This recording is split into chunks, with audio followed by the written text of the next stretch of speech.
हाल ही में खत्म हुए लोकसभा चुनाव में जिस राज्य की सबसे ज्यादा चर्चा थी वो राज्य उत्तर प्रदेश था।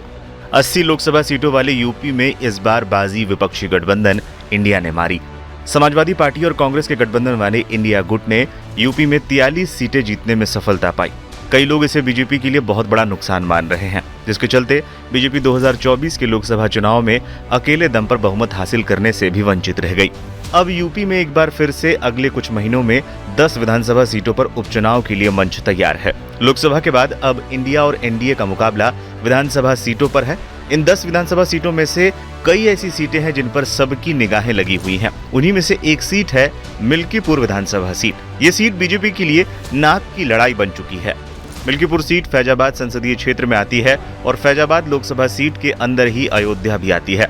रामनगरी अयोध्या को अपना शक्ति केंद्र मानकर लोकसभा चुनाव में उतरी बीजेपी को पूरे अयोध्या मंडल में हार मिली है। मिल्कीपुर विधानसभा सीट से सपा विधायक अवधेश प्रसाद ने यहां जीत दर्ज की। मिल्कीपुर सीट को बीजेपी सपा से हर हाल में छीनना चाहेगी और ऐसा करके वो लोकसभा चुनाव में फैजाबाद में मिली हार का बदला लेने की कोशिश भी करेगी।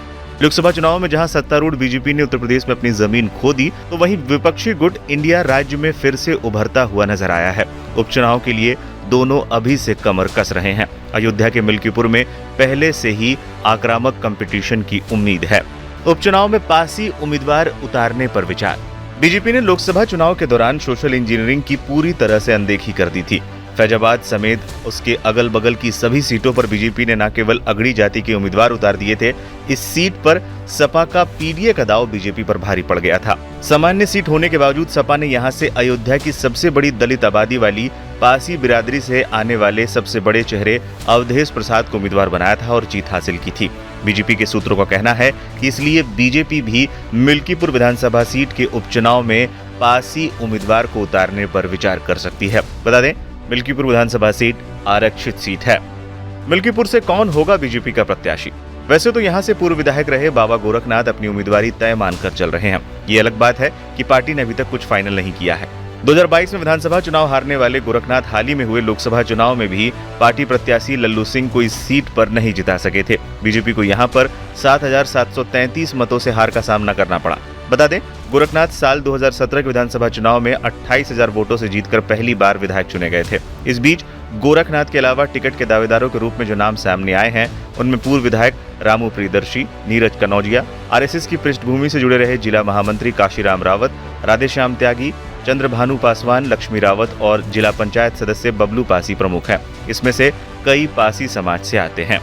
2022 में हुए विधानसभा चुनाव की बात करें तो इस सीट पर समाजवादी पार्टी ने जीत दर्ज की थी। मिल्कीपुर विधानसभा सीट उत्तर प्रदेश के फैजाबाद जिले में आती है। 2022 में मिल्कीपुर में कुल 47.99% वोट पड़े थे। 2022 में समाजवादी पार्टी के अवधेश प्रसाद ने बीजेपी के बाबा गोरखनाथ को 13,000 से ज्यादा वोटों की मार्जिन से हराया था। साफ कहा जा सकता है, लोकसभा चुनाव में यूपी की जिस सीट की हार बीजेपी को सबसे ज्यादा चुभी होगी, वो सीट फैजाबाद की ही थी। बीजेपी उपचुनाव में अवधेश प्रसाद की सीट को हर हाल में जीतना चाहेगी। वहीं दूसरी ओर लोकसभा चुनाव में 10 साल के लंबे सूखे के बाद हासिल की गई जीत की लय को जारी रखने के लिए सपा और कांग्रेस कोई कसर नहीं छोड़ेगी। अब मिल्कीपुर से कौन जीतेगा ये तो वहां की जनता तय करेगी, लेकिन इतना तो तय है कि इस सीट पर मुकाबला तगड़ा होने वाला है।